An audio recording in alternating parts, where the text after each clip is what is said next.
Oh, I've got something special, Blair. A Lifetime Achievement Award will be awarded tomorrow night at the Salute to Women in Leadership Gala, hosted by the Urban League.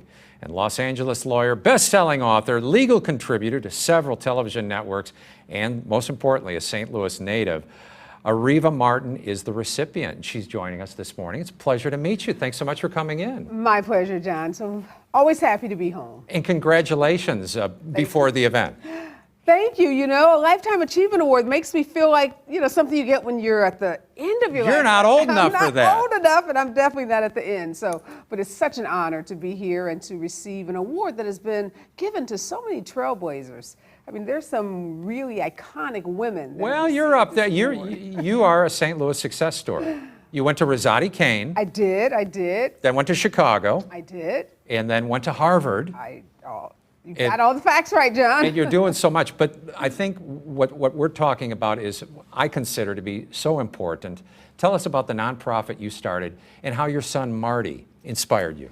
Yeah, my son Marty, I have 3 kids, I have 2 daughters, and my 3rd child is Marty. And when Marty was born, I started to notice that he wasn't developing at the same pace as his sisters had developed. And like all moms, that caused me some concern. I started asking questions, and eventually led us to a diagnosis. Marty was diagnosed with autism.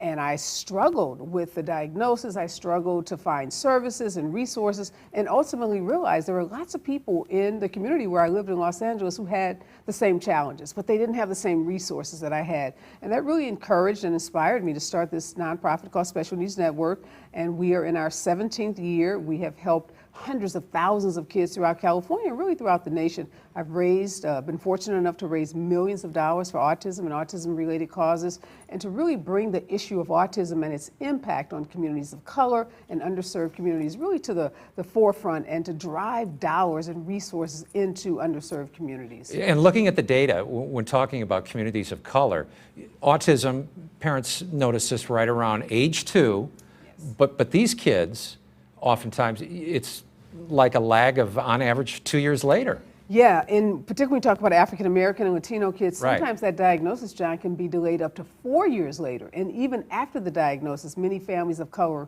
struggle to get access to services which are very expensive and also often disjointed. So families have to navigate complex systems, insurance systems, and healthcare systems, and educational systems. So what we've tried to do at Special Needs Network is to bring all those services together. And we're actually opening a state-of-the-art autism clinic in a couple of months in Los Angeles, in a community that has been traditionally underserved. So super excited about that, and the ability to bring those kinds of resources into a community that really looks a lot like the North St. Louis community where I grew up. Yeah, and I know you've helped more than 500 families, and hopefully this nonprofit you started will start spreading across the country. Yeah, we've been, not 500, we've helped probably 500,000 Oh my gosh, okay. Yeah, across the state of California. And when we had to do like most of the country go virtual during the pandemic, we were able to expand a lot of our services nationwide. Well, tomorrow night you're going to be honored, the